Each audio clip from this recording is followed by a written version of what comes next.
अर्जुन को महसूस हुआ कि उसके सामने वाली खाली सीट पर कोई बैठा है। रात के गहराते सन्नाटे में शहर का मुख्य रेलवे स्टेशन अब धीरे धीरे वीरान होने लगा। प्लेटफॉर्म नंबर 4 पर खड़ा अर्जुन बार बार इधर उधर देख के परेशान हो चुका था। बहुत दिनों के बाद अर्जुन अपने माता पिता को मिलने शिवपुर गांव जा रहा था। ट्रेन का इंतजार करते करते उसको 12 बज चुके थे। अर्जुन को बताया गया था कि शिवपुर जाने वाली आखिरी ट्रेन रात के 11 बजे आती है, लेकिन अब 12 बजने को आए थे और पटरी पर दूर दूर तक किसी रोशनी का नामो निशान नहीं था। अजीब बात है, 11 बजे की ट्रेन थी और अब 12 बजने को आए हैं, तो भी शिवपुर गांव की ट्रेन स्टेशन पर पहुंची नहीं। पिताजी और माँ स्टेशन पर मेरा इंतजार कर रहे होंगे, फोन भी नहीं लग रहा यहाँ तो। तभी उसकी नजर सामने स्टेशन मास्टर के केबिन पर पड़ी।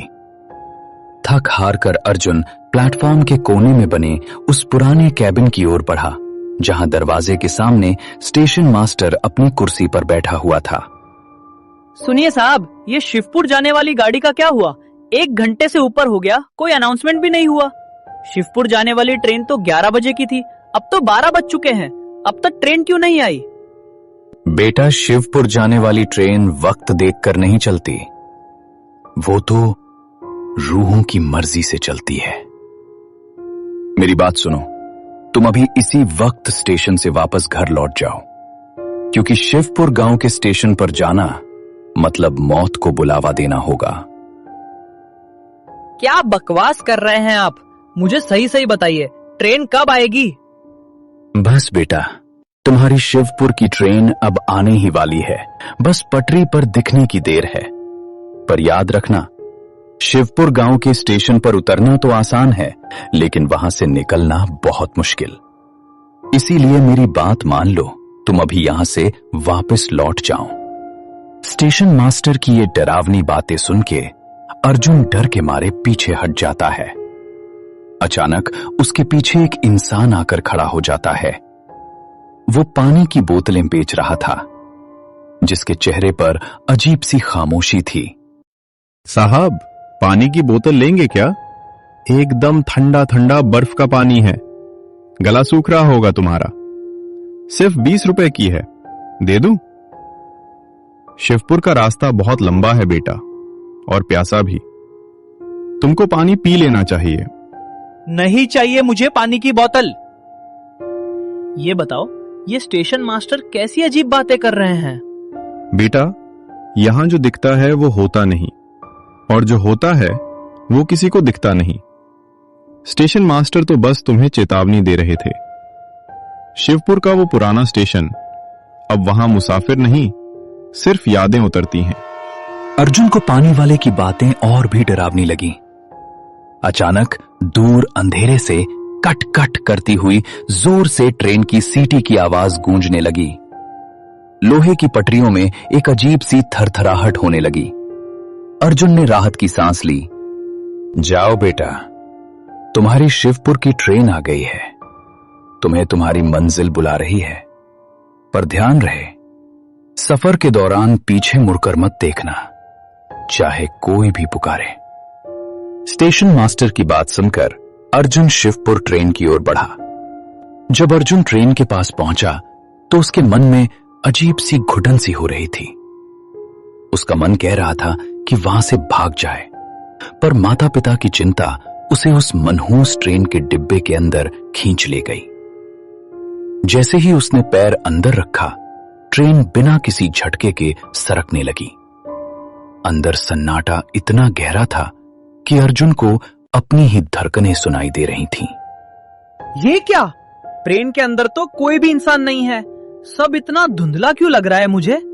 और ये कैसी गंध है इस ट्रेन के डिब्बे में, जैसे बरसों से बंद किसी पुरानी हवेली की हो। खिड़की के बाहर पेड़ पौधे नहीं, बल्कि सफेद धुंध तेजी से पीछे छूट रही थी। तभी अर्जुन को महसूस हुआ कि उसके सामने वाली खाली सीट पर कोई बैठा है।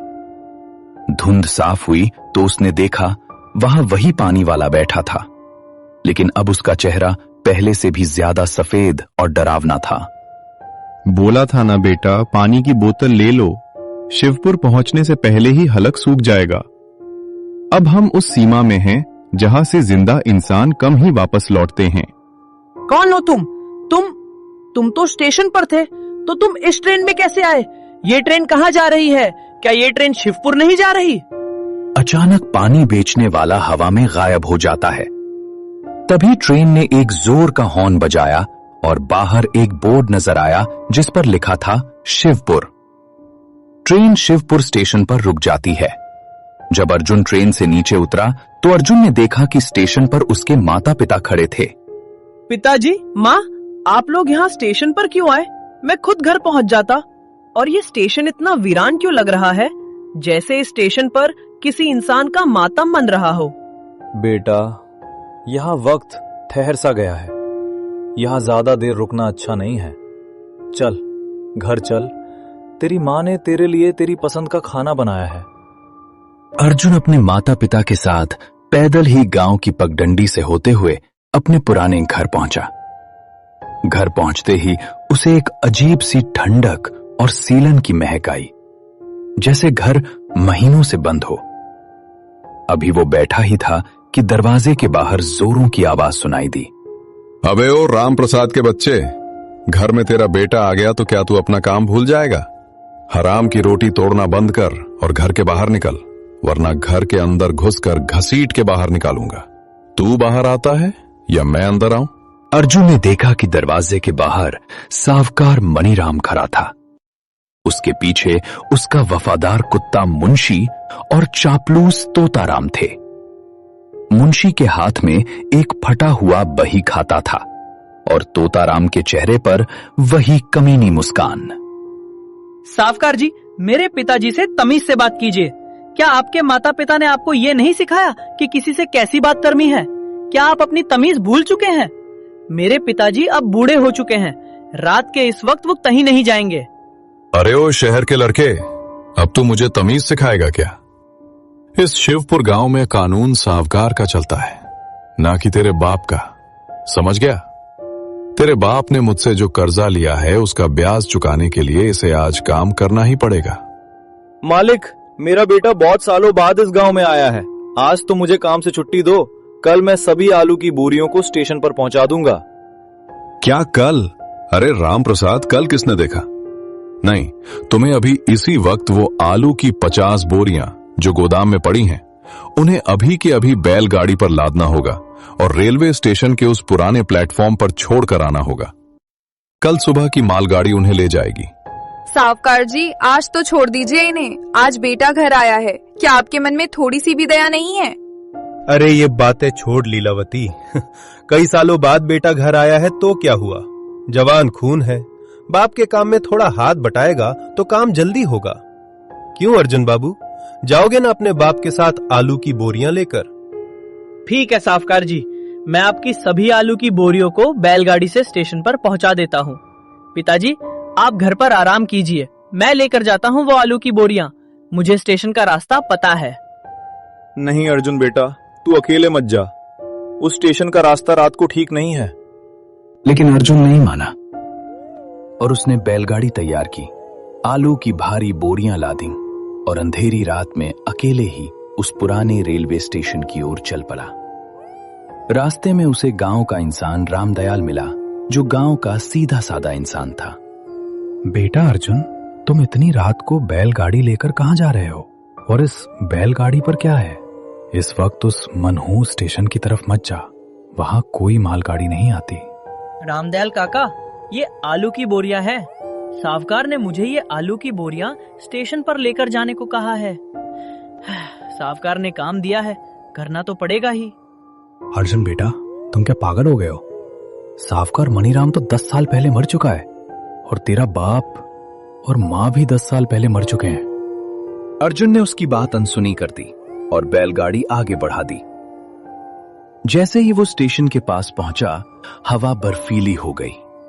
स्टेशन की लाइटें अपने आप जलने बुझने लगीं। ये बोरियां यहाँ उतार देता हूँ, पर यहाँ तो कोई कुली भी नहीं है। तभी अर्जुन ने देखा कि जो आलू की बोरियां वो लाया था, उनमें से सड़ी हुई बदबू आ रही थी।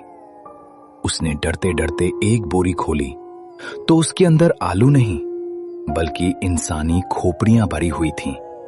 शाबाश अर्जुन, तूने मेरा काम आसान कर दिया। इन खोपड़ियों को पहुंचाने के लिए मुझे एक जिंदा इंसान की ही जरूरत थी। अब तू भी इस बोरी का हिस्सा बनेगा अर्जुन, हमेशा के लिए।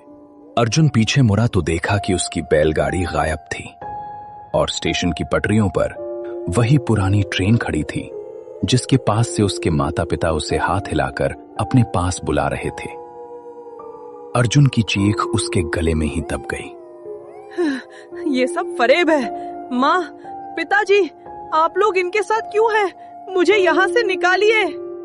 बेटा, हम खुद इस साहूकार के कर्ज के जाल में फंसे हैं। हम दोनों को इसी साहूकार ने कुछ सालों पहले मार दिया। तब से हम दोनों की आत्मा इसी गांव में भटक रही है। बेटा, तू जल्दी यहां से अपनी जान बचाकर भाग जा, नहीं तो ये साहूकार और इसका मुंशी तुझे जिंदा नहीं छोड़ेगा। चलो मुंशी, उठाओ इसे। इसकी रूह को बोरियों में बंद करो। इसे भी उसी नरक में भेजेंगे जहां हम सालों से सड़ रहे हैं। साहूकार, तूने हमें धोखे से कुछ सालों पहले मार दिया, लेकिन आज हम हमारे बेटे को तेरे कहर से बचाएंगे। आज हम तेरा ये जुल्म हमेशा के लिए खत्म कर देंगे। अर्जुन, भाग बेटा इस मनहूस स्टेशन से। जैसे ही ट्रेन की सीटी बजेगी तू स्टेशन की दहलीज पार कर जाना।